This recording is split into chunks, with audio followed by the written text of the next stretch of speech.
রাসেলের ধামাকাদার রেকর্ড ভাঙলেন রিঙ্কু, কেকেআরের ইতিহাসে জুড়লেন নয়া অধ্যায়। বন্ধুরা, আপনারা যদি দেখতে চান তাহলে ভিডিওটি শেষ অবধি দেখতে হবে। চ্যানেলটিকে সাবস্ক্রাইব করে একটা লাইক দিতে হবে এবং নোটিফিকেশন বেল আইকন দাবাতে হবে। চলতি আইপিএল 2026-এর শুরুটা একেবারে হতাশাজনক কলকাতা নাইট রাইডার্সের জন্য।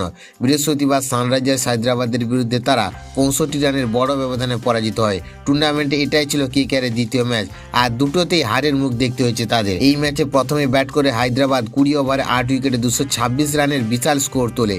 যেভাবে ব্যাট করতে নেমে কেকেআর মাত্র 161 রানেই অল আউট হয়ে যায়। তবে এই হতাশার মধ্যে নজর কেড়েছেন দলের সহ-অধিনায়ক রিঙ্কু সিং। ফিল্ডিং করতে গিয়ে তিনি এমন একটি রেকর্ড গড়েছে যা ইতিমধ্যে আলোচনার কেন্দ্রবিন্দুতে।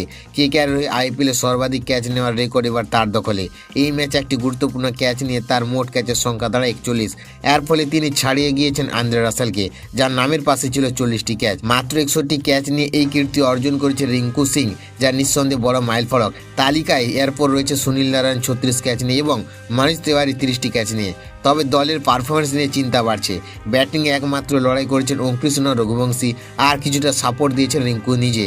আগামী ম্যাচে পাঞ্জাব কিংসের বিরুদ্ধে জয় পেতে হলে কেকেআরকে ঘুরে দাঁড়াতেই হবে, নাহলে প্লে অফের পথ আরও কঠিন হয়ে যাবে।